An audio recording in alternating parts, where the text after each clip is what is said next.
జీవగల దేవానికి వందనాలు. వాక్యమైన తండ్రి, ఈ ఉదయకాలని వాక్కు చేత మాతో మీరు మాట్లాడి మీరు అక్కడికే మమ్మల్ని సిద్ధపరచమని యేసు నామములో అడుగుచున్నాము తండ్రి, ఆమేన్. మరొక మారు సామెతల గ్రంథం 3వ అధ్యాయం 5వ వచనం 6వ వచనం, నీ స్వబుద్ధిని ఆధారం చేసుకొనక నీ పూర్ణ హృదయంతో యెహోవా యందు నమ్మిక ఉంచుము. అందరూ చూద్దామా? నీ ప్రవర్తన అంతటి యందు ఆయన అధికారమునకు ఒప్పుకొనుము, అప్పుడు ఆయన నీ త్రోవలను సరళము చేయను. ఆమేన్. మనం ఆరాధించే దేవుడు ఆయన మార్గములను త్రోవలను సరళం చేయువాడు, ఆయన సరిచేసి నడిపించేవాడు. మనం ఆరాధించే దేవుడు ఆయన మార్గములో నడుస్తుండగానే నేనే మార్గం అని సెలవిచ్చాడు. ఆయన మార్గం నడుస్తుండగానే భర్తమైనటువంటి గుడ్డివాడు పరిపూర్ణమైన స్వస్థత పొందాడు. ఆయన ఆధారం చేసుకొని నడుస్తుండగా, నేను గుడ్డివాడిని నాకు కనపడదనుకుంటూ నడుస్తుండగా ఆ మార్గంలో అతను స్వస్థపరచబడినట్లు లూకా సువార్త 18వ అధ్యాయంలో మనం చూస్తాం. ఆయన మార్గంలో మనకు విడుదల, ఆయన మార్గంలో మనకు ఒక పరిశుద్ధత ఉంది, ఆయన మార్గంలో మనకి స్వస్థత ఉంది. జాగ్రత్త గమనించాలి. దేవుడు తన బిడ్డలకు త్రోవలు కలగజేయవాడు. ఆ త్రోవను సరళం చేసి సరిచేసి నడిపించే దేవుడే. అయితే ఇక్కడ ఒక మాట రాయబడింది, నీ స్వబుద్ధిని ఆధారం చేసుకోవద్దు. అంటే దేని మీద కూడా నీవు ఆధారం చేసుకోకుండా నిలబడవు. దాని నమ్మకం అంటారు. దేని మీద నీవు ఆధారం చేసుకోకుండా నువ్వు నిలబడాలి. ప్రభు మీదనే ఆనుకొని నిలబడాలి. ఇది వాక్యం చెప్తుంది. ఇదే అధ్యాయం 28వ వచనంలో కొద్దిమంది ధనాన్ని నమ్ముకునేటువంటి వారు ఉంటారు. ధనం మీద ఆధారపడి నడిచే వాళ్ళు ఉంటారు. ధనమే వారికి ఆధారం. అది ఉంటేనే కదా అనుకుంటారు. కాదు, దేవుడి మీద పూర్తిగా ఆనుకొని చూడు. ఆయన అనుదినం నిన్ను పోషించి నడిపించే విధానం గమనించగలుగుతాం. బైబిల్ లేఖనం సామెతలు 28వ అధ్యాయం 26వ వచన భాగంలో, తన మనసు నమ్ముకున్నవాడు బుద్ధిహీనుడు అని చెప్పబడింది. ఈ మనసు చెప్తుంది, ఈరోజు నువ్వు ఇలా చేయి, రేపు ఒక 3 సంవత్సరాల తర్వాత ఇలా ఏర్పాటు చేసుకో, ఇంకొక 10 సంవత్సరాలకి ఇంత వస్తుంది. ఈ మనసు చెప్తుంది. కానీ వాక్యం అంటుంది, ఈ మనస్సును ఆధారం చేసుకునే వ్యక్తి బుద్ధిహీనుడితో పోల్చబడింది. బైబిల్లో ఒక దినం బలమైనటువంటి ఒక నాయకత్వాన్ని నడిపిస్తున్నటువంటి సౌలు అనేటువంటి ఒక రాజు, ఆ రాజు ఒక దినం అమాలేకుల చేతిలో చనిపోయాడు. అతనితో పాటు అతని కుమారుడిని యోనాతాను కూడాను ఆయన చనిపోయాడు. 2వ సమూయేలు 1వ అధ్యాయం 56వ వచన భాగం, 5-6 వచన భాగాల్లో బైబిల్ లేఖని ఈ రీతి చెప్తుంది, దావీదు ఒక స్థలంలో ఉండిపోయాడు. ఆ స్థలంలోనికి అమాలేకుల మధ్యలో యుద్ధం చేసిన ఇజ్రాయేల్ ప్రజల్లో నుంచి, ఆ యొక్క సైనికుల మధ్యలోంచి ఒక వ్యక్తి బయలుదేరి దావీదుతో మాట్లాడుతున్నాడు వేగముగా. దావీదు గారు కనపడగానే సాష్టాంగపడి నమస్కారం చేసి, అయ్యా, ఇలాగన సౌలు అనేటువంటి రాజు ఇలాగన హతుడైపోయాడు, ఇలాగన అతని కుమారుడు యోనాతాను కూడా చనిపోయాడు అని చెప్పాడు. అందుకు దావీదు అంటాడు, అతను చనిపోయాడని నువ్వెలా చెప్తావు? నీకు ఎలా అర్థమైందని చనిపోయాడని అని క్వశ్చన్ చేశాడు. ఈ 5-6 వచనాల్లో చాలా చక్కటి మాటలు రాయబడతాయి. ఎలా చెప్పాడంటే, అయ్యా, ఇదిగో సౌలు పలానా పర్వతం దగ్గర ఉన్నాడు. ఏ పర్వతం? గిల్బోవా అనేటువంటి పర్వతం దగ్గర ఉన్నాడు.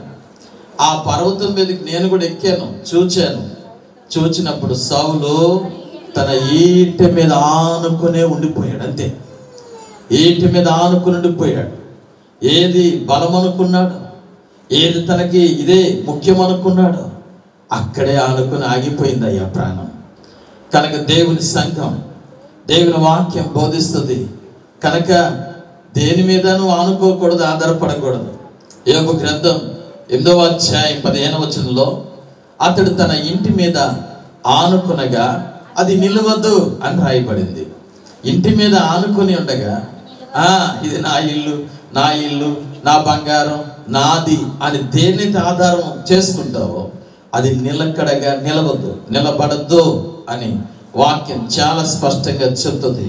కనుక దేవుని పిల్లలు, దేవుని బిడ్డలు చెడు మార్గాన్ని విడిచిపెట్టి రాజ్య మార్గంలోకి నడిపించబడే వారిగా ఉండాలి.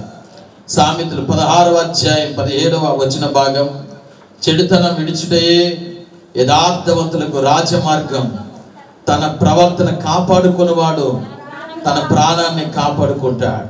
జాగ్రత్తగా ఈ మాటలు వింటా ఉండండి. తన ప్రవర్తన కాపాడుకునేవాడు కావాలి.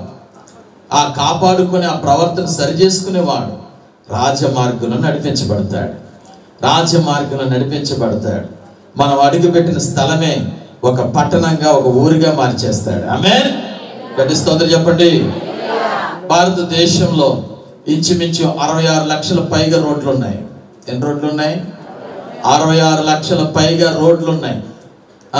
ఈ రోడ్లో వాహనాలు, అనేకమైనటువంటి వాహనాలు తిరుగుతూనే ఉంటాయి. 4 వీలరు, 6 వీలరు, లేకపోతే 10, 12, 16 ఏమండి. హైవేలో అయితే ఒక రకమైనటువంటి వెహికల్స్ కనపడుతుంటాయి. 2 వీలరా, పాదాచారుల, ఎవరైనా సరే వాహనాల మీద నడుస్తూ ఉంటారు. ఇన్ని లక్షల రోడ్లు మన భారతదేశంలో చాలా అద్భుతమైనటువంటి రోడ్డు వ్యవస్థీకరణ ఇంకా మెరుగుపరచబడుతుంది. ఇంకా అద్భుతమైన రోడ్లు వేయబడుతున్నాయి. ఎంత రోడ్డు వ్యవస్థీకరణ ఉన్నప్పటికీ, ఇంత బలమంగా, ఇంత వేగంగా నడిచేటువంటి రోడ్లు వేస్తున్నప్పటికీ ఏమవుతున్నాయి? మనుషులు, వాహనాలు ఏమవుతున్నాయి? యాక్సిడెంట్లకు గురవుతున్నారు. ఎక్కడ చాలా మంది చనిపోతున్నారు. వేల సంఖ్యలో ఉన్నారు. ఇంచుమించు 22వ సంవత్సరం నుంచి 23-24 సంవత్సరాల్లో 7,000 లోపు, 6,800 లోపే మనుషులు చనిపోయినట్లుగా ఈ డిపార్ట్మెంట్ వాళ్ళు చెప్తున్నారు. వాహనాల ద్వారా, అంటే రోడ్డు చాలా స్మూత్గా ఉన్నప్పటికీ, ఎంతో చక్కగా కనపడుతున్నా, కొన్నిసార్లు వర్షం పడినప్పుడు ఆ వర్షం నీరు అక్కడ నిలబడతా ఉన్నప్పుడు ఆ వర్షం నీరు మాత్రమే కనపడుతుంది, రోడ్డు ఉండే ఉంటుంది అనుకుని వేగంగా పోయే వాళ్ళు కూడా ఉంటారు. కానీ అక్కడ పోయేవాడికి ఏమైంది? రోడ్డు గుంటలు ఉంటాయి, అది గమనించాలి. గుంటలు ఉన్నప్పుడు వేగంగా వెళ్ళడానికి కుదురుతుందా?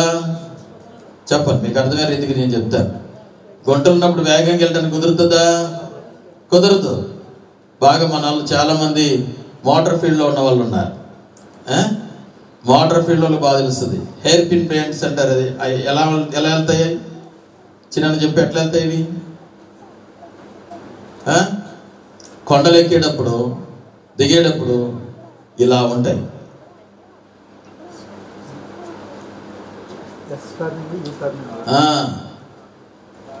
కొన్ని రోడ్లు అయితే తిన్నగా ఉండవు, అవి చాలా కరువులతో ఉంటాయి, చాలా కరువులుగా వెళ్తూ ఉంటాయి. మనిషి జర్నీ ఎప్పుడు కూడాను, మీకు అర్థమయ్యే రీతిలో చెప్తున్నాను నేను, మనిషి ప్రయాణం అనేది ఎప్పుడు తిన్నగా పోతే బాగుంటుంది అనిపిస్తుంది. లైఫ్ జర్నీ ఏ ఆటంకం లేకుండా హ్యాపీగా నడిచేస్తే బాగుంటుంది అనిపిస్తుంది. ఏ దుఃఖం లేకుండా చక్కగా ఉండాలనిపిస్తుంది. ఈ నెల అయినా సరే ఆర్థిక సమస్య లేకుండా హాయిగా ఉండాలనిపిస్తుంది. తిన్నగా పోవాలి. ఈ నెల అయినా సరే ఏదో ఒక సిక్కుముళ్ళు వస్తున్నాయి, ఇదేమి లేకుండా గందరగోళం లేకుండా చక్కగా నీట్గా తిన్నగా పోవాలి. సరళంగా వెళ్ళేటువంటి మార్గాన్ని మనిషి ఎంచుకుంటాడు. మనిషి నైజమే అంత. మనిషి నైజం ఏంటంటే మంచిగా ఉన్నదే అని కోరుకుంటాడు. లోతుతో అబ్రహాం చెప్తున్నాడు, నీవు తూర్పుకి వెళ్తే కనుక నేను పడమరకు పోతాను, అయ్యా నువ్వు కుడికి వెళ్తే నేను ఎడమకు పోతాను, ఏది కావాలి నీకు చెప్పు. అతని కంటికి చూచాడు. అది చాలా ఇంపుగా కనపడింది, చాలా రమ్యంగా కనపడింది, అందంగా కనపడింది. ఏంటి అంత అందం? ఆ అందాన్ని దేనితో పోల్చుకున్నట్టే దేవుని యొక్క తోటలా కనపడింది. ఒక రకంగా చెప్పాలంటే ఆయన కళ్ళకి దేవుని తోటలా ఉంది. అది సొదొమ గొమొర్రా ప్రాంతాన్ని ఎంచుకున్నాడు. కానీ ఆ ప్రాంతంలో ఇతను తప్ప మిగిలిన వారందరూ కూడాను తలంపులన్నీ బహు చెడ్డగా ఉన్నటువంటి ప్రాంతం. ఆ ప్రాంతాన్ని ఎంచుకున్నాడు. ఇది చాలా మంచిగా ఉంటుంది, నేను అక్కడికి వెళ్తానని. దేవుని సంఘం చాలాసార్లు మానవ జాతి మాకు ఇలా ఉంటే బాగుంటుంది, మనిషికి ఇలాంటి చదువుకుని ఉద్యోగం వస్తే బాగుంటుంది, ఇలా ఉంది, ఇలా ఇది వివాహం చేసుకుంటే బాగుంటుంది, ఈ వేలో వెళ్తే బాగుంటుంది. మనిషి యొక్క ఆలోచనలన్నీ ఒక రోడ్ జర్నీలో వెళ్ళేటువంటి రోడ్ మ్యాప్ లాగా ఉంటాయి. చాలా ఆలోచన చేసేస్తుంటాయి, ఇలా వెళ్తే బాగుంటుంది, ఎలా ఉంటుంది బాగుంటుంది. కానీ అనుకోకుండా ఒక వంకర వచ్చింది, అనుకోకుండా ఒక గుంట వచ్చింది, అనుకోకుండా ఒక హెయిర్ పిన్ బ్యాండ్ లాగా ఇలా వస్తూ ఉంటాయి. సడన్గా కరువుస్ వస్తాయి, అప్పుడు చాలా కష్టమైపోద్ది. అప్పుడు దాకా వేగంగా పరిగెట్టిన బండి ఇప్పుడు ఏం చేయాలి? బ్రేక్ వేసుకొని స్లోగా వెళ్ళాలి. స్లోగా వెళ్ళేది నేను ఇంతే పోతాను, తిప్పేమనుకో అవతలోడు ఎట్టో వేగంగా వస్తున్నాడు, వాడి దీనికి కనపడిద్దా? కనపడదు. అప్పుడు గుద్దు పడేస్తాం, యాక్సిడెంట్లు అయిపోతాయి. కనుక దేవుని సంఘం నేర్చుకోవాలి, దేవుని మీదన ఆధారపడినట్టు నేర్చుకోవాలి, ప్రాముఖ్యమైన విషయం. ఆమేన్. అంటే చెప్పండి. 2వ సమూయేలు గ్రంథం 22వ అధ్యాయం 33వ వచనం, దేవుడు నాకు బలమైన కోటగా ఉన్నాడు, యథార్థవంతులను ఆయన నడిపిస్తాడు, ఆయన విడిచిపెట్టేవాడు కాదు, ఆయన తన పిల్లలు నడిపించేవాడు. తన మార్గం నడుస్తూ ఉండగా ఆ మార్గంలో తన పిల్లల కొరకు ఏది అవసరమో అవసరతలు తీర్చేవాడు. తన బిడ్డలను నడుస్తూ ఉండగా ఆ అరణ్యంలో కావలసినటువంటి ఆ మన్నాను, అరణ్యంలో కావలసినటువంటి మాంసపు ఆహారాన్ని, అరణ్యంలో వారికి కావలసినటువంటి నీటిని ఆయన వారికి అనుగ్రహించెను. ఆమేన్. సమృద్ధిగా అనుగ్రహించినటువంటి వాడు. ఆయన ప్రయాణం, ఆయనతో కూడా ప్రయాణం చేసేటువంటి వాడు. ఆయన తలంపులు వేరు, మనం అనుకున్నట్లుగా జరగవు. మరొకసారి చెప్తున్నాను, చాలా మార్లు చెప్పుంటాం, మనం అనుకుంటాం ఇట్లాగే చేయాలని. నో, దేవుడు అలా చేయడు. మనం అనుకున్నట్లు కాదు, దేవుడు అనుకున్న ప్రత్యేకమైన మార్గంలో మనం నడిపించి కృప దయచేవాడు. ఆమేన్. గట్టి చెప్పండి హల్లెలూయా. కీర్తన 18వ కీర్తన 32వ వచనం, యెహోవా నాకు బలము ధరింపజేయవాడు, ఆయనే నన్ను యథార్థ మార్గమున నడిపించువాడు. ఆయన నన్ను యథార్థమైన మార్గము గుండా నన్ను నడిపించేవాడు. ఆయన నన్ను విడిచిపెట్టేవాడు కాదు. తన బిడ్డలను పక్షిరాజు వలె, పక్షిరాజు ఎలాగ తన గూడును రేపి తన పిల్లలకు అల్లాడిచినట్లుగా చేసి తిరిగి మరలా అవి పడిపోచుండగా తన రెక్కల మీద ఎత్తు పట్టుకొని నడిపించును, అలాగన నన్ను నిన్ను ఆయన తన మార్గములో విడువక నడిపించే దేవుడు అయినాడు. ఆమేన్. గట్టి చెప్పండి హల్లెలూయా. ఎలా నడిపిస్తాడు? ఎలా నడిపిస్తాడు? కొన్ని మాటలు ఈ ఉదయకాలం ధ్యానం చేద్దాం. నెంబర్ 1, యెషయా గ్రంథం 45వ అధ్యాయం 2వ వచన భాగాన్ని మీకు పరిచయం చేస్తున్నాను. నేను నీకు ముందుగా పోవచ్చు, మెట్టగా ఉన్న స్థలములను సరళము చేసేదను. నేను నీకు ముందుగా వెళ్ళొచ్చు. ఎక్కడైతే పరిష్కారం దొరకదో అక్కడ నీకు పరిష్కారం చేయొచ్చు. నిన్ను నీ కొరకు నా కొరకు ఒక తిన్నని మార్గాన్ని సిద్ధపరిచేవాడు ఆయన. ఆమేన్. గట్టి చెప్పండి. మొదటిది, ఒక తిన్నని మార్గాన్ని నా కొరకు నీ కొరకు సిద్ధపరిచేవాడు. ఆమేన్.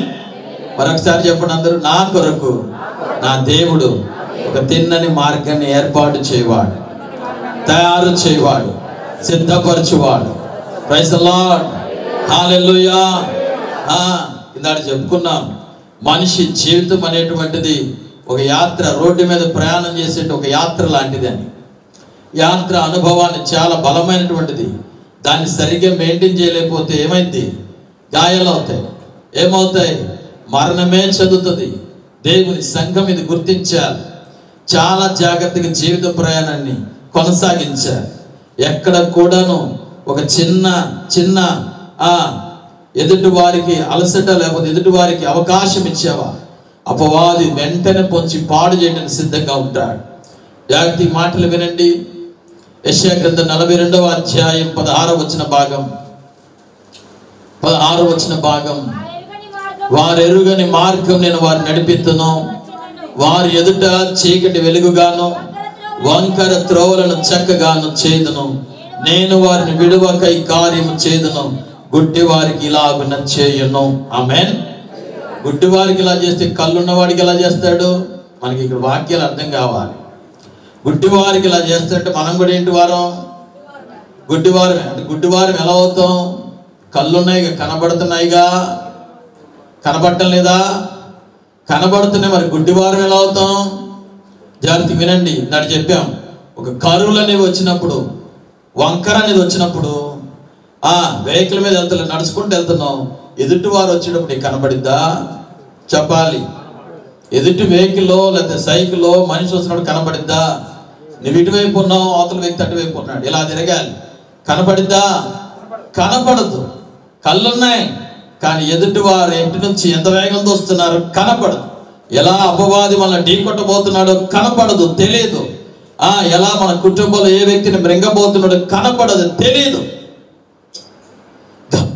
గమనించి నడవాలి.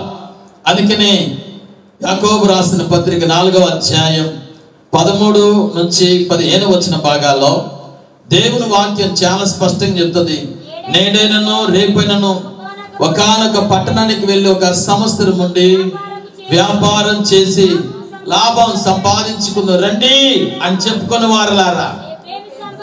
రేపేమో, నేడైనా రేపైనా, నేడైనా రేపైనా, ఎల్లుండైనా వ్యాపారం చేసుకుని సంపాదించేసుకుందాం అని చెప్పుకొని వారులారా. ఇప్పుడు చెప్తున్నాడు 14 వచ్చిన, కనపడదు మనకు, గుడ్డి వాళ్ళం. రేపేమి సంభవించునో అది మనకు తెలీదు, మీకు తెలీదు, మీ జీవం ఏ పాటిది అని చెప్పబడింది. మనం కొంతసేపు కనబడి అంతలో మాయమైపోయి ఆవిరి వంటి వారం. కనుక మనం నిలబడినప్పుడు చెప్పాల్సిన మాట ఏంటంటే, ప్రభు చిత్తం అయితే మనము బ్రతికి ఉండి అది చేద్దామని చెప్పండి. దేవుని చిత్తం అయితే మనం బ్రతికుంటే గనక ఇలాగ చేద్దాం, ఇలాగ నీ ప్రార్థన గుడికి కలుసుకుందాం, ఇలాగ నీ సహవాసంలో కలుద్దాం. కారణం ఏంటంటే మనకు కనపడదు రేపేం జరిగిందో, ఈ క్షణం ఈ గడి ఏం జరిగిందో తెలియదు. మనిషి అనుకుంటాడు అంతే. గడిచిన కాలం మా తండ్రి గారి గురించి అందరికి తెలుసు. ప్రయాణమే చక్కగా వెళ్ళినటువంటి వ్యక్తి ఎక్కడో ఒక చిన్న ఆటో పడవేసి గుడితే కింద పడి ఉన్నాడు, లేచాడు, చక్కగా బండి మీద తిరిగాడు. తిరిగిన వ్యక్తి పైకి రాగలిగాడు, కిందకి దిగ్గలిగాడు, తను చేయాల్సి ఇంట్లో పని చేశాడు. ఊహించలేదు, అది చిన్నది కానీ చాలా పెద్దదైంది. 3-4 రోజులు తగ్గిపోద్ది, ఇంకొచ్చేస్తున్నాం అనుకున్నాం, కానీ అదే మరణంలోకి తీసుకుపోయింది. దేవుని సంగమా, గమనించాల్సిన విషయం ఇది. మనం చాలా ఎక్స్పెక్టేషన్ చేసేస్తాం. ఈ కళ్ళతో కనపడి దాన్ని చూసి రేపు ఎల్లుండి సంవత్సరాల కొద్ది ఆలోచనలు అనేవి చాలా పెద్ద ప్రిపరేషన్లు జరిగిపోతుంటాయి. కానీ దేవుడు ఒక్కసారిగా కరువు పెడతాడు, అంతే, అయిపోయింది. ఓ వ్యక్తి ఇలా అంటున్నాడు, ఏమనంటే ఊదారంగ వస్త్రం వేసుకున్నాడు. ఊదారంగ వస్త్రం వేసుకుని అతను ఇలా మాట్లాడుతున్నాడు, నా ప్రాణమా, నా ప్రాణమా, తిను, తాగు, సుఖించు, ఎంజాయ్ చేయి, బాగా ఎంజాయ్ చేయి. నీకెందుకు? ఎందుకంటే అనేక సంవత్సరాలు తగిన ఆహారాన్ని సిద్ధపరిచి పెట్టాను. ప్రాణమా, తిను, ఎంజాయ్ చేయి, తాగు, అంతే. దేవుడు అన్నాడు, వెర్రివాడ, ఈ రాత్రి నీ ప్రాణం తీసుకుంటే నువ్వు ఊహించట్లా, నీ కన్నులు రేపు ఏంటంటే ప్లాన్ చేసుకుంటుంది. నువ్వు గుడ్డాడు, నీ కన్నులు ఏంటంటే ప్లాన్ చేస్తున్నాయి. రేపే నీ ప్రాణం తీస్తే నీ ఆలోచన పరిస్థితులన్నీ ఎంతో ఊహించుకొని వేసుకున్నావే, వాటి పరిస్థితి ఏంటో ఒక్కసారి ఆలోచించావా? కనుక దేవుని పిల్లలు ప్రభు రాకడికి సిద్ధపడమే కాక జరగబోయే పరిస్థితులు ఎలాంటి పరమాదంలో చనిపోయినా దేవుని దగ్గర మనం వెళ్ళినట్లుగా సిద్ధపడి ఉండాలి ఇక్కడ ఈ భూమి మీద. ఆమేన్. గట్టిగా చెప్పండి హల్లెలూయా. ఎప్పుడు ఎలా అనుకుంటామో అనుకున్నట్లుగా జరగదు, హఠాత్తుగా జరుగుతాయి. అన్సర్టైన్, సడన్ గా జరిగిపోతుంటాయి. సడన్ గా ఏదో ఒక బ్రేక్ పడింది, సడన్ గా ఏదో ఒక నష్టం కలుగుతుంది, సడన్ గా ఏదో ఒక ఆరోగ్యంలో అనారోగ్యంలోకి వెళ్తా, సడన్ గా ఏదో ఒక రకమైన డిస్టర్బెన్స్ జరుగుతూ ఉంటుంది. సడన్ గా జరిగిపోతే ఇవన్నీ ఎవరు ఊహించలేరు. కానీ మన దేవుడు అంటున్నాడు, ఇదిగో నేను మిమ్మల్ని నడిపించే దేవుడని అయ్యన్నాను. గట్టిగా స్తోత్రం చెప్పండి హల్లెలూయా. ఎలియాజరుని అబ్రహాము పంపిస్తున్నారండి తన కుమారుడికి ఆయన కోడలను తీసుకురావాలని వివాహం చేయడానికి పలానా ఊరిలోకి పంపిస్తున్నాడు, పలానా ఊరు నేను చెప్పిన ఊరిలో పో. ఎలా అయ్యా? నీకు ముందుగా దేవుని దూత నడుచుకుంటూ వెళ్తుంది, వెళ్ళు నువ్వు అని కొన్ని ఒంటెలను 10 ఒంటెలను ఆయనకు కావాల్సిన ఆహారాన్ని, తిత్తుల నీరుని మొత్తం అంతా కూడా సమృద్ధిగా ఇచ్చి పంపించాడు. తన ఊరు ప్రయాణం అయి వెళ్ళాడు ఆ ప్రాంతానికి. ఎలియాజరు అంత వెళ్ళిన తర్వాత ఎలియాజరు ఇప్పుడు ఒక చిన్న ప్రార్థన చేస్తున్నాడు. 24వ అధ్యాయం ఆదికాండం 48వ వచన భాగంలో, నా యజమానుడైన నేను మ్రొక్కి స్తోత్రం చెప్తున్నా నా దేవునికి, నా దేవుని స్తోత్రం చెప్పి ఇలాగంటాడు, ఏలయనగా ఆయన నా యజమానుని యొక్క కుమార్తెను నా దేవుడు సరి అయిన మార్గమందు నన్ను నడిపించాను. ఎన్నో వంకరలు ఉంటాయేమో అనుకుని భయపడుతూ నడిచాను. ఎన్నో పరిస్థితులు ఎన్నో ఇలా ఉంటాయని భయపడుతూ నడిచాను. అసలు ఎక్కడ ఆగాలో అర్థం కాదు, ఎక్కడికి వెళ్ళాలో తెలియదు. ప్రయాణం అయితే చేశాను కానీ ఎక్కడ భయం భయం భయం భయం. ఈ నూతన మాసం చాలా మంది హృదయాలలో ఎలా నడవాలో భయం, ఎలా పోషించబడాలో భయం, ఎలా జీవించాలో భయం, ఎలా ఆహారాన్ని సమృద్ధిగా నిలబెట్టుకోవాలో భయం, ఎలా ఇంటిని కట్టుకోవాలో భయం, పిల్లల్ని ఎలా చదివించుకోవాలో భయం, రాబోయే కాలంలో ఫీజులు ఎలా కట్టాలో భయం, బిడ్డల విషయం వివాహం చేయాలంటే భయం, బిడ్డల పరిస్థితులు చూస్తే భయం, కుటుంబంలో పరిస్థితులు చూసి భయం, బంధువులు ఏమనుకుంటారో భయం, మనిషి జీవితంతో భయం వాతావరణం నడిపించబడుతుంటే, ఇదిగో నడిపించబడుతున్న ఒక్క వ్యక్తి తను ప్రయాణం చేసి చేసి చేసి నా యజమానుడు ఎలాగో స్తోత్రం చెప్తాడో అలాగే నా తండ్రి అయిన దేవుడికి నేను స్తోత్రం చెల్లిస్తున్నాను. దేనికనగా సరైన మార్గంలో నన్ను నడిపించాడు. స్తోత్రం చెప్పండి. ఇప్పుడు సరైన మార్గం నడిపించి దేవుని స్తోత్రం చెప్పండి బిగ్గరగా. హల్లెలూయా హల్లెలూయా. ఈ నూతన మాసం నువ్వు ఏ పరిస్థితుల మధ్యలో బలహీనమైపోతున్నా, ఏ పరిస్థితుల మధ్యలో ఆటంకంగా మారుతున్నా, ఏ పరిస్థితుల మధ్యలో వ్యతిరేకతలు కలుగుతున్నా, నీ మార్గపు ప్రయాణంలో ఏ అంధకార అనుభవాలు బలహీనం చేస్తున్నా, నువ్వు ప్రయాణం చేస్తున్న మార్గంలో మనుషులు నిన్ను తోలనాడి వ్యతిరేకపరుస్తున్నా, ఇదిగో నా దేవుడు నిన్ను సరైన మార్గం నడిపించిన గాక. సరైన మార్గం నడిపించేవాడు కనుక మనుషులను ఆధారం చేసుకోవద్దు, నువ్వు పరిస్థితులను ఆధారం చేసుకోవద్దు, ఇంటిని ఆధారం చేసుకోవద్దు, ధనాన్ని ఆధారం చేసుకోవద్దు, ప్రభుత్వాలను ఆధారం చేసుకోవద్దు. నిజమైన రక్షకుడు భూమి ఆకాశం సృష్టించిన సృష్టికర్త మీద నీవు ఆధారం చేసుకుని నిలబడు. ఆయన నీ మార్గం సరళం చేయన గాక. ఆమేన్. గట్టి చెప్తామా? హల్లెలూయా. రెండో విషయాన్ని మీకు పరిచయం చేస్తున్నాను. జాగ్రత్తగా ఈ మాటలు గమనించాలి. ఇతను మనం చదువుకున్న 3వ అధ్యాయం సామెతల గ్రంథం 5-6 వచనాల్లో, నీ స్వబుద్ధిని ఆధారం చేసుకునిక నీ పూర్ణ హృదయంతో యెహోవాను నమ్మికించుమో, నీ ప్రవర్తన అంతటి యందు ఆయన అధికారానికి ఒప్పుకొనుము, అప్పుడు ఆయన నీ త్రోవలను సరళం చేయును. నేను యాంప్లిఫైడ్ బైబిల్ ప్రిఫర్ చూస్తున్నప్పుడు కొన్ని బైబిల్లో కొన్ని యాప్స్ చూస్తుంటాను. ఆ బైబిల్లో ఇలాగ రాయబడింది, he will make your path straight and smooth. అంటే ఆయన మన మార్గాన్ని సరళం చేయడమే కాదు, ఆయన మృదువుగా చేసి నడిపించేవాడు. ఆమేన్. ఎలా నడిపిస్తాడట? మృదువుగా నడిపించేవాడు. చాలా కష్టమవుతుంది చాలా మంది ప్రయాణాలు, చాలా ఆటంకాలు మారుతాయి. హాగరు తన ప్రయాణాన్ని తను నడిపించబడుతున్నప్పుడు ఆ ఇంటి యజమానుడు కొంత ఆహారం, కొన్ని నీళ్ళని ఇచ్చి పంపించాడు. కానీ మార్గంలో కొంత దూరం అరణ్యలో పోగానే చాలా ఆటంకంగా మారిపోయాయి. తీసుకెళ్ళిన కొంచెం అయిపోయింది, ఆహారం అయిపోయింది, నీరు అయిపోయింది, చాలా ఆటంకంగా ఉంది. అరణ్యంలోకి వెళ్ళింది, ఇప్పుడు చాలా కష్టంగా ఉంది. దేవుని జనాంగమా, వాక్యం ఈ రీతి చెప్తుంది. సామెతల గ్రంథం 4వ అధ్యాయం 11-12 వచనాలు, జ్ఞాన మార్గము నేను నీకు బోధించున్నాను, యథార్థ మార్గంలో నిన్ను నడిపించున్నాను. నీవు నడిచినప్పుడు జ్ఞాన మార్గం వినండి, జ్ఞాన మార్గం మీకు బోధిస్తున్నాడు, జ్ఞాన మార్గం మీకు అనుదినం నేర్పబడుతుంది, తెలియజేస్తున్నాడు. ఆయన తెలియచేయబడే మార్గంలో నువ్వు నిలబడగలిగితే నీ అడుగులు ఇరుకున పడవు.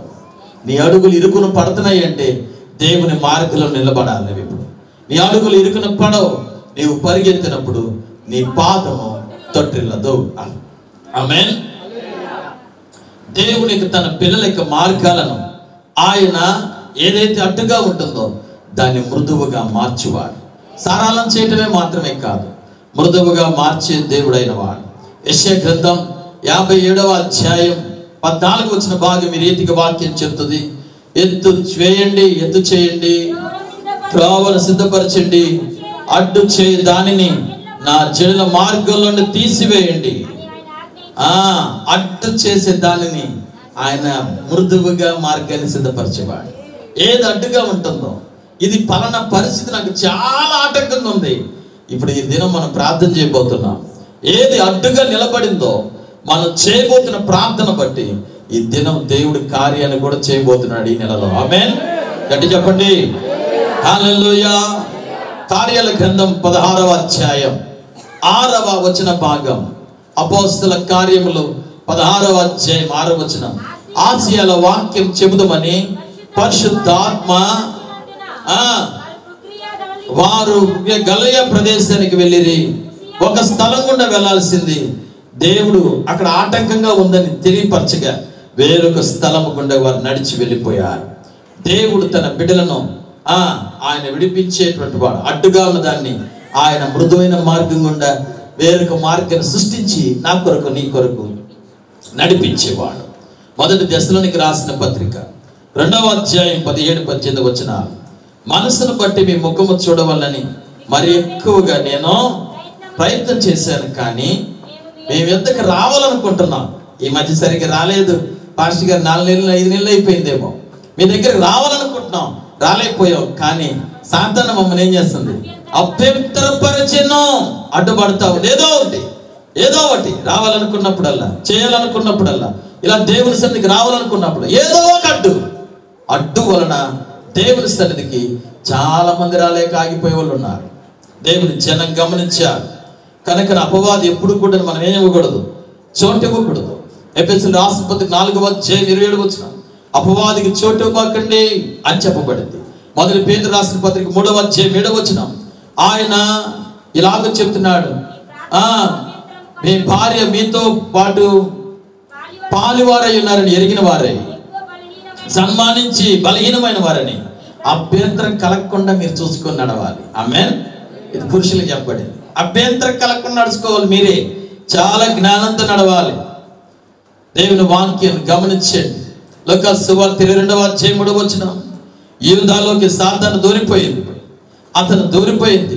అతను ఇప్పుడు దేవుని సంఘానికి, దేవుని యొక్క బలమైనటువంటి ఆత్మ కార్యానికి చాలా అడ్డుగా నిలబడడానికి తను సిద్ధపడ్డాడు. రక్షణ కార్యానికి అడ్డుగా నిలబడిపోయాడు. ఆయనను సత్యాన్ని ఎవరో కూడాను అడ్డు చేయలేరు. ఆయన మృదువైన మార్గంగా నడుటకు నాకంటే నీకంటే ముందు శ్రమల అనుభవాన్ని ఆయన అనుభవించి వెళ్ళాడు. ఆమేన్. గట్టి చెప్పండి హల్లెలూయా. మనకు అడ్డుగా నిలిచే దానిని ఆయన మన కొరకై ఆయన గొప్పగా మృదువైన మార్గం నడిపించేవాడు. కొన్ని మాటలు చెప్పి నేను ముగిస్తా. దేవుని వాక్యాన్ని గమనించి యెషయా గ్రంథం 8వ అధ్యాయం 21వ వచన భాగం. యెషయా గ్రంథం 8వ అధ్యాయం 21వ వచన భాగం. అప్పుడు దేవుని సన్నిధిని మమ్మల్ని మేము దుఃఖపరుచుకుని మాకును మా చిన్నవారికి మా స్థితిని శుభ ప్రయాణం కలుగునట్లుగా ఆయనను వేడుకొటకు ఆహావా నది దగ్గర ఉపవాసం ఉండమని ప్రకటించాం. ఎందుకని? ఏం జరిగింది వీళ్ళ జీవితంలో? కారణం లేకపోలేదు. దేవుని మందిరాన్ని తిరిగి మరలా కట్టాలనుకుంటున్నారు. చాలా సంవత్సరాలు అయిపోయింది. సొలొమోను కట్టినటువంటి ఆ మందిరం చాలా పూర్తిగా పాడైపోయింది. కనుక వారు ఉన్నటువంటి సంవత్సరాలు బానిసలుగా ఉండిపోయారు. తిరిగి మరలా దేవుని మందిరం కట్టాలి. అందుకొరకు వారు మనీ, ధనాన్ని, గోల్డ్ని, సిల్వర్ని వీరంతా కూడాను వారు ఏర్పాటు చేసుకున్నారు. ఇప్పుడు ప్రయాణం చేసి వెళ్ళాలి.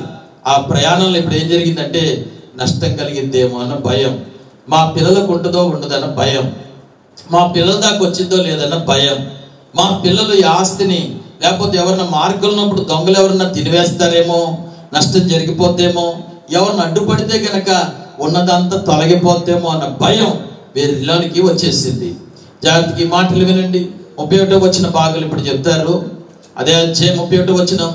మేము మొదటి నెల 12వ దినమందు యెరూషలేముకు వచ్చుటకై అహవా నది దగ్గర బయలుదేరగా మా దేవుని బాహుబలం మాకు తోడుగా ఉండి శత్రుల చేతుల నుండి మార్గమందు పొంచిన వారి చేతుల నుండి మమ్మల్ని ఆయన తప్పించి నడిపించాడు. ఆమేన్.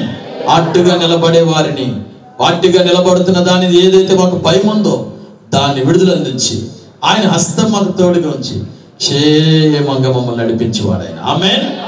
హల్లెలూయా. గలతీయులకు రాసిన పత్రిక 5వ అధ్యాయం 7 నుంచి 10 వచనాలు బాగా ఇలాగ తెలియజేస్తున్నాయి. మీరు బాగా పరిగెడుతున్నారు. సంఘంతో పౌలు అంటున్నాడు, ఇప్పుడు మీరు చాలా బాగా పరిగెడుతున్నారు. సత్యమునకు విధేయులు కాకుండా అసలు ఎవరు మిమ్మల్ని అడ్డగించాడు?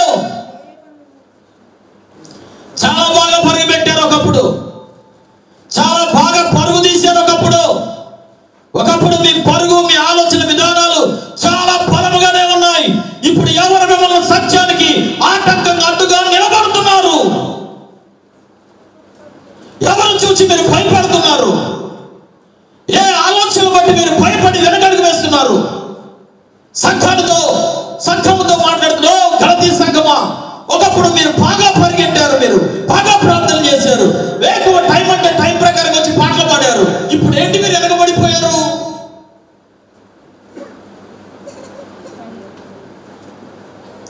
ఎవరు మిమ్మల్ని అడ్డగిస్తుంది? ఈ ప్రేరేపణ మిమ్మల్ని పిలిచిన వారందరికీ కలగలేదు. పులిసిన పిండి కొంచెమైన ముద్దంతా అది పులియ చేస్తుంది కనుక మీరెంత మాత్రం వేరుగా ఆలోచించకూడదు.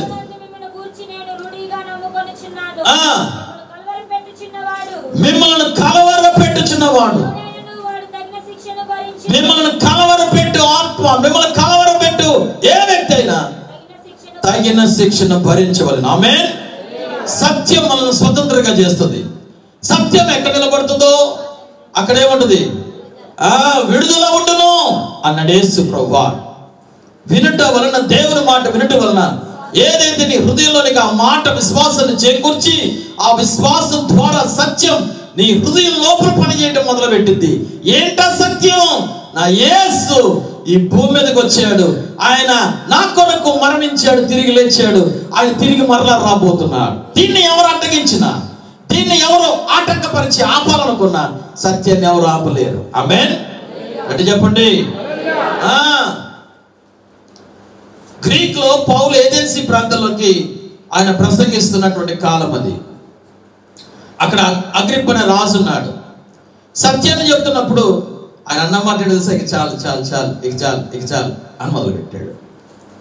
దేవుని మాటలు వింటున్నాం కానీ ఇప్పుడు కొంత అయిపోతుంది, టైం అయిపోతుంది. చాలా మంది మాట్లాడతారండి, ఈ టైం అయిపోతుంది, ఇక కాబట్టి భోజనం టైం, ఇక కాబట్టి మరి అంటే దేన్ని అడ్డపడుతున్నావు?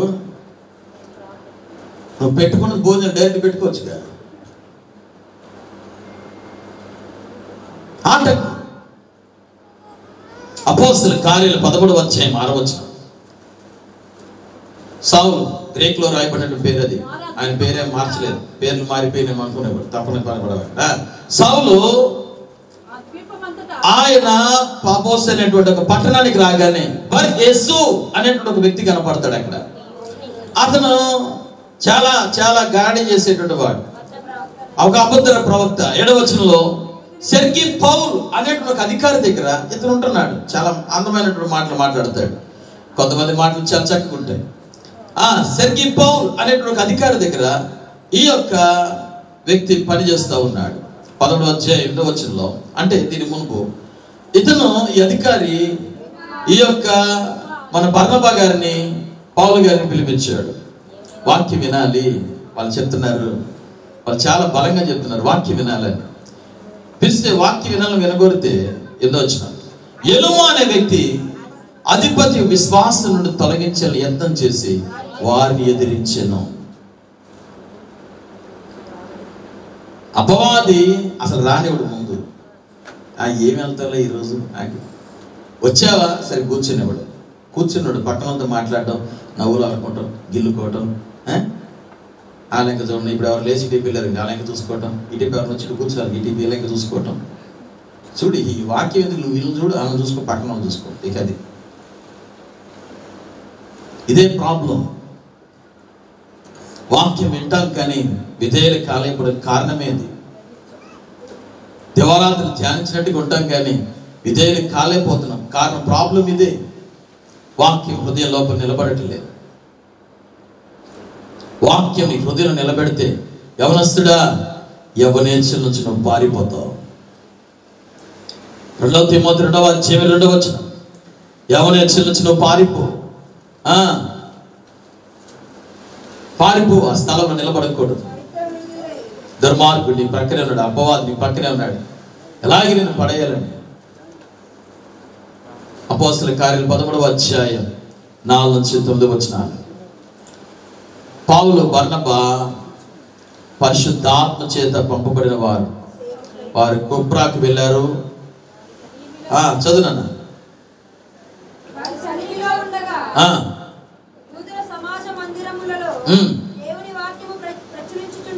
దేవుని మాటలు వారు వాక్యాన్ని ప్రచురిస్తూ ఉన్నారు.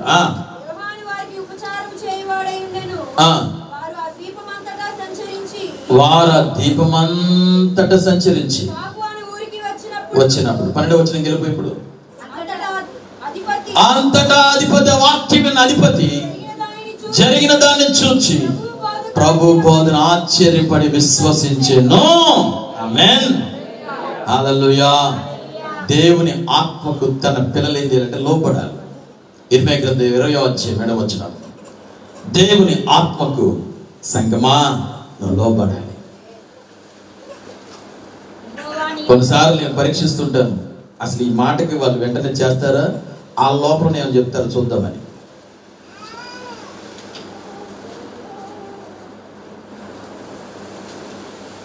ఆత్మ మాటకు లోబడు.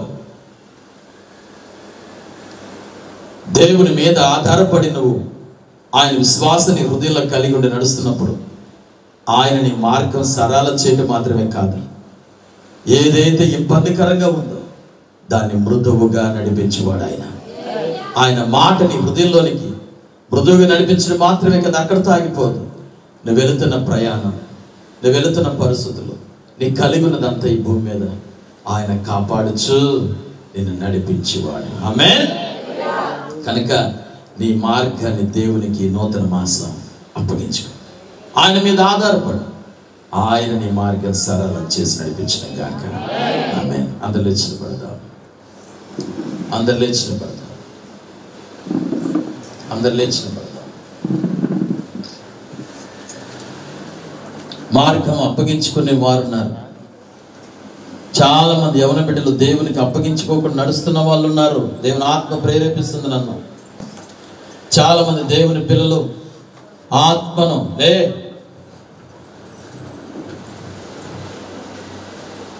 లేకపోతే మోకరించి దిక్కులు చూడటం మాత్రం ఆపు. చాలా మంది దేవుని పిల్లలు తమ మార్గాలను దేవునికి అప్పగించుకోలేకున్నారు. దేవుని సంఘం వాక్యం వింటున్నాం, నాకంతా తెలుసు నడుస్తున్నాం, కానీ ఎవరినో ఏదో ఒక పరిస్థితులను ఆధారం చేసుకుంటున్నాం. అది కాదు కావాల్సింది, నా దేవుడు మీదను ఆనుకున్నాడు, అంతే. నీవే నాకు మార్గం, నీవే నాకు మార్గం, నీవే నాకు సహాయం చేయవాలి. అరణ్య మార్గమందులు ఎడారి త్రోవలో వారు తిరుగులాడుతున్నప్పుడు వారికి నివాసపురం ఏమి వారికి దొరకలేదు. మంచి సంచరించే ప్రాంతమే కాదు, సహాయం చేయలేక కష్టకాలంలో వారి కన్నీటి దేవుని మొరపెడుతున్నారు. ఆయన చక్కని త్రోవలో వారు నడిపించడం ప్రారంభించారు. ఉదయకాలం ఈ నూతన మాసం అన్ని ఆటంకాలుగా అడ్డులుగా మారుతున్నాయి. అన్ని ఆటంకాలుగా అడ్డులుగా మారుతున్నాయా?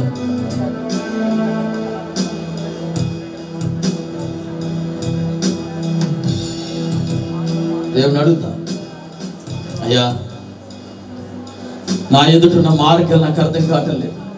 దేవుని అడిగి చూడు ఒకసారి, నా ఎదుట నిలబడిన మార్గాలు నాకు అర్థం కావట్లేదు అయ్యా.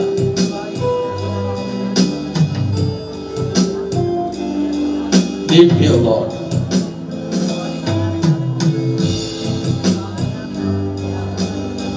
ఈ మార్గం నాకు తెలియపరచు, బోధించు. సంతోషం కలిగింది. తండ్రి దగ్గర ఆస్తి అంతా తీసుకుని పోయాడు. ఆస్తి నష్టం చేశాడు కుమారుడు. త్రోవ లేదు, ఇప్పుడు సమస్తం అడ్డుగా మారిపోయింది. మార్గం సరళంగా లేదు, చాలా కష్టమైపోయింది. ఇప్పుడు చేతులెత్తి ప్రార్థిస్తున్నాడు.